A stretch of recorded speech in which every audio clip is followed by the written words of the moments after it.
It wasn't a planned moment. There was no special day, no anniversary, no particular reason. I was just doing what we all do, sitting down, phone in hand, scrolling through Facebook, the way you do when you have nothing specific to look for. Just scrolling, and then I stopped. Right there on my screen, a name, a face.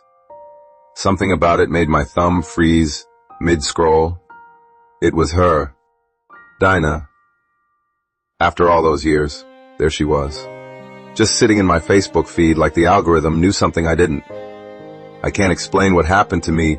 In that moment, it was like finding something you'd given up looking for, like reaching into an old coat pocket and pulling out something precious you thought was gone forever. That feeling of finding a lost treasure, that is exactly what it felt like. My heart was racing. I sat up straighter. The tiredness I felt 5 seconds ago, completely gone. I clicked on her profile immediately, hands moving faster than my brain could catch up with. It was really her older now, different in the way that years change a person, but still carrying that same energy I recognized from primary school. Still, Dinah. I was smiling at my phone screen like a complete idiot, and I didn't even care. I went through her page the way you do when you are trying to catch up on years of someone's life in 5 minutes. Pictures, posts, moments I had missed.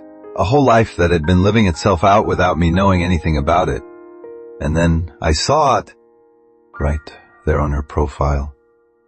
One word that changed the entire temperature of that moment. Married. I stared at it for a second. Just one word. But it landed heavy. I told myself, okay, that is fine. She is married. People get married. That is life. I was just looking for a friend anyway. This changes nothing. I kept scrolling. And then the pictures loaded. Wedding pictures, Dinah, in a wedding dress. Dinah and her husband. Dinah smiling that smile I remembered, but this time it was directed at someone else. Videos of their wedding day, their first dance, their family, their life together. And something shifted inside me. I don't know what I expected to feel. I genuinely don't. But whatever I expected, it wasn't this. I was furious. Not at her. She had done nothing wrong. Not at him. I didn't even know the man. Just furious. In a way I couldn't direct at anything specific. And then confused. Because right next to the fury was happiness. Genuine happiness that she looked good, that she looked settled. That life had clearly been kind to her. Both feelings sitting right next to each other. Refusing to let either one win. Should I congratulate her? Should I just close the page and keep scrolling like I never saw it? Should I say something? Should I say nothing? I didn't know. For the first time in a long time, I genuinely did not know what to do. But here is the thing about Dinah. Even in the middle of all that confusion, even with the wedding pictures, right there on my screen, the feeling that had been sitting quietly in the back of my mind for all those years never went away. Why? I still wanted to find her. Not for anything complicated, not to cross any lines. Just because she had been my person once and some part of me still wanted her in my life. Even in a different way. Even within the right boundaries. So, I typed a message. Something simple. Something that said, "Hey, it is me. I remember you. I never forgot you. I just want you to know I am here." And I sent it. Then I put my phone down and waited. One day passed. Nothing. 2 days. 3 days. I'd pick up my phone after a long day and go straight to that message. Still there. Still unread. That little gray tick that tells you everything you don't want to know. She hadn't seen it. Or maybe she had and just wasn't ready to respond. I didn't know which one was worse. A whole week went by like that. Every day I'd check. Every day, nothing. I started telling myself maybe this was a sign. Maybe finding her was enough. Maybe some doors are meant to stay closed, even after you find them again. Maybe. And then on a random, ordinary day, going about my routine, not even thinking about it for once, my phone buzzed. A notification. Acuesa. I looked down at my screen. It was her name? I cannot tell you how long I stared at that notification. Before I opened it, it felt like the longest second of my life. Dinah had replied. I opened the message slowly. Heart doing that thing again.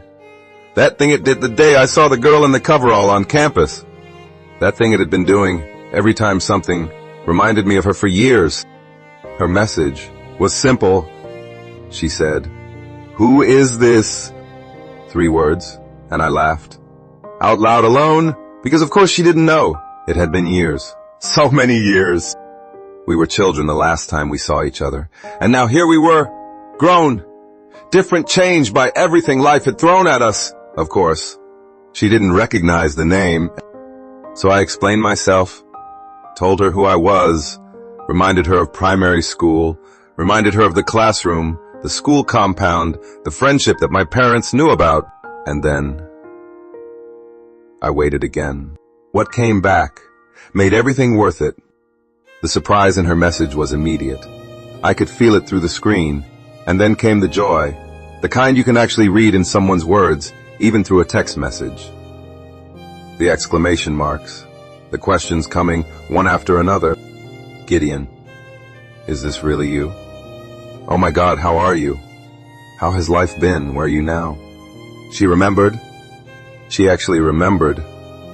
And in that moment, every single year of carrying her quietly in the back of my mind felt worth it. Every time a school uniform triggered a memory, every time I imagined the reunion scene, every disappointment on that campus day when the girl in the coverall turned around and wasn't her, all of it was worth it. Because Dinah remembered Gideon. We exchanged contacts right there on the Facebook chat. And just like that, the silence of all those years began to fill in. Slowly at first, catching up on the basics, how life had gone, what we were doing now, how much had changed, and how much had somehow stayed the same. We talked for a week straight, and then we planned to meet, a real meeting, in person, face to face, the reunion I had been replaying in my head since secondary school, the hug, the exchange of contacts, the picking up where we left off. It was finally about to happen, but I want you to understand something before part 4. I went into that meeting with my eyes open. She was married. I knew that. I respected that. Whatever I felt, whatever confusion had stirred up inside me seeing those wedding pictures, I had put it aside. I wasn't going to cross any lines. I wasn't going to complicate her life or mine. I just wanted my friend back. That was all. Or at least, that is what I told myself.